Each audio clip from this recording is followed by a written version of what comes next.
Alam niyo ba, with this one product, magiging ganito ang resulta ng buhok nyo? Please watch this video. This video is for you, lalo na kayo mga curly friend. Alam nyo guys, ang dami nang may message sa akin kung paano nila i-start yung kanilang curly hair journey. So actually, madali lang naman eh. Pero as a beginner, mag-start ka lang muna sa isang product. Yung isang product should be a curl cream. Curl cream. By the way, ginagamit ko itong curl cream ng, kita ba? Curl cream ng Cattery. Ito yung ginagamit kong parang pinaka-moisturizer ng buhok ko. Then, ina-apply ko lang yan. Ito. Ina-apply ko lang yan sa buhok ko. Ito, as you can see, bagong ligo lang. Wala pa akong ina-apply dyan. Wala pa akong ninalagay dyan. So, maglalagay lang tayo ng cream sa hair natin. Kung gaano kakapal ang buhok ninyo, ganun din karami yung ilalagay ninyo na cream. Depende. Kung manipis lang, ganun din lang kanipis yung i-apply ninyo. So, i-spread lang natin. Hatiin ko yung buhok ko para hindi ako mahirapan. Kasi mostly, nahihirapan tayo dahil paano yung likod. So, ang ginagawa ko para mas mapabilis ako is hahatiin ko muna yung hair ko daw saka ko mag-a-apply. So, dahil nga gusto ko ng nagdadagdag ako kasi marami yung buhok ko, makapal yung buhok ko. Kaya, medyo marami ako maglagay ng creams sa buhok. Huwag kayong mako-confuse. Kasi nakikita nyo, ang daming nilalagay. Meron pang mga gel, meron pang mga mousse. Yun kapag na-master mo na yung basic needs ng hair mo. Kasi ang mga gel at mga mousse is pang pang styling na yun eh. Ito yung kalimitan na need mo muna. Ito yung basic. Huwag ka mako-confuse. Basic ka lang muna. Sa basic ka lang muna. Pag na-master mo na tong basic, then go for styling. Ganun na kabilis. Apply natin para lalo kumalat yung product. Para makontribute yung product ng maayos. Sino yung sasabi hindi nagsusuklay ang mga kulot? Nagsusuklay po kami pagka ganito. Hindi lang namin sinusuklay ang buhok namin kapag tuyo na. Siyempre, sayang naman na style na namin yun, tapos sisirain lang namin. Hello! Ganun kami magsuklay sa basang buhok.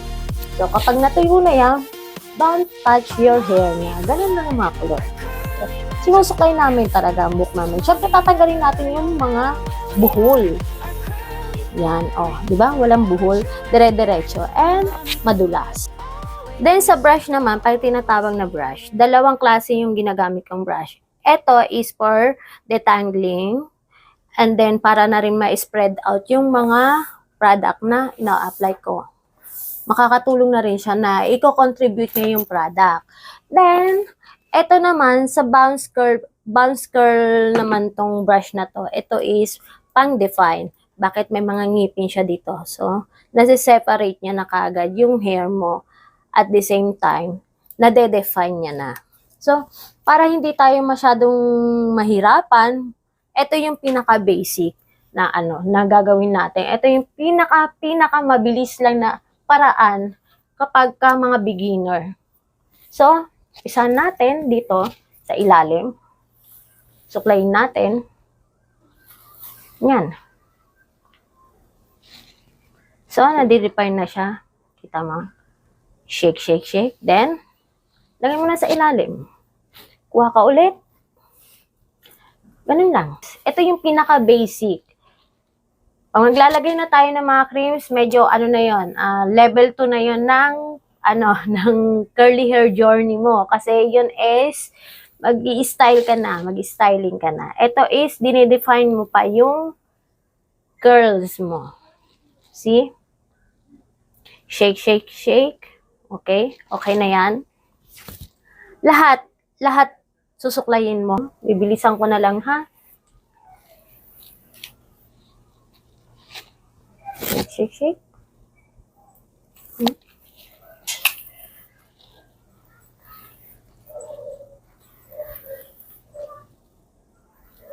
As you can see, di ba, pag nagsusuklay ako, ninalayo ko sa anit ko para gusto ko kasi may volume pa rin.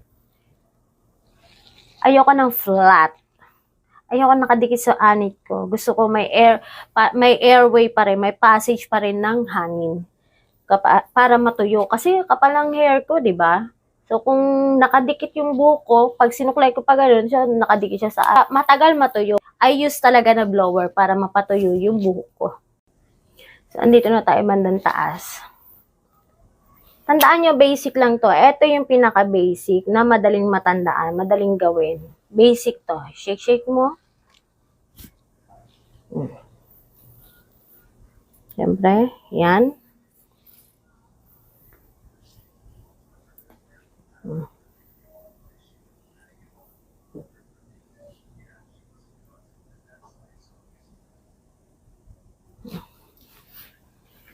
And then, syempre, ito rin, di ba? Kailangan din ito ng love, yung kabilang side. Ganun lang naman, guys. Huwag kayo mako-confuse sa dami ng ina-apply namin ng mga creams. Kasi, yun is, may level 2 na ng mga nagsi-CGM. Dito ka lang muna sa basic, lalo na kung beginner ka lang. Ito muna pag-aralan mo kung paano mo susuklayin yung buhok mo. Yan.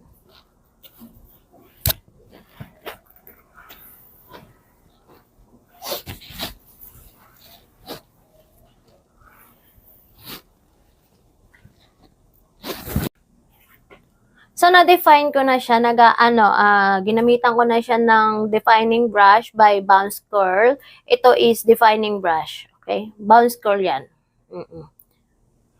And then, after that, syempre may excess, kukunin lang natin yung mga excess water. So, ang ginagamit ko, kadalasan is itong damit ng asawa ko.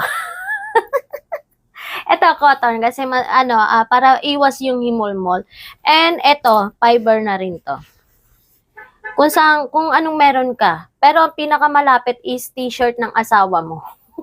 Ayan. So, kukunin lang natin, ganyan lang tayo. Don't touch your hair kasi na-brush mo na siya, na-define mo na siya. Wag mo na po siyang hahawakan. Okay? Kunin natin yung pinaka-water only. Hindi naman mawawala yung cream kasi nakakapit na yan.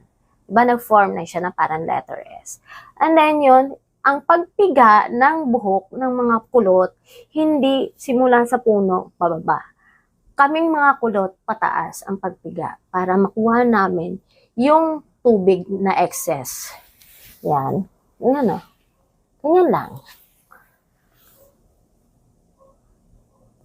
See? Diba? Kabila naman. Ganun din. Ganun pa rin.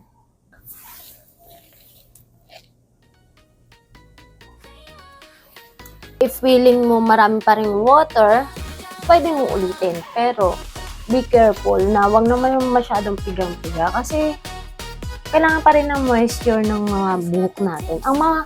By the way, ang mga kulot is laging uhaw yan, kaya feeling dry yan sila. Oo, lalo na pag natuyo, feeling dry. Kaya kailangan pa rin niya ng water.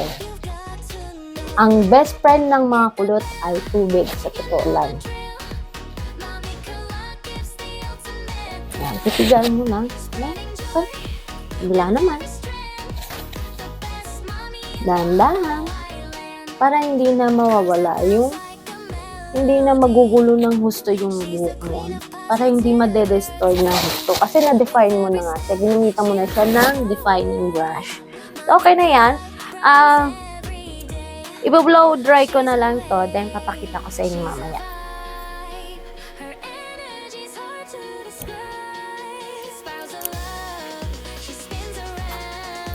Ito na po siya. So, basic. You only need is to start basic muna. Ganito yung natural kong kulot. This video is para doon sa mga curly friend ko na madalas magtanong kung paano ba nila gagawin talaga yung kulot nila, paano nila alagaan. So, mag-start ka lang muna sa mga basic. Okay? Sana marami kayong natutunan. This is Mami Kulot, your curly hair fairy. I love you all. Bye-bye!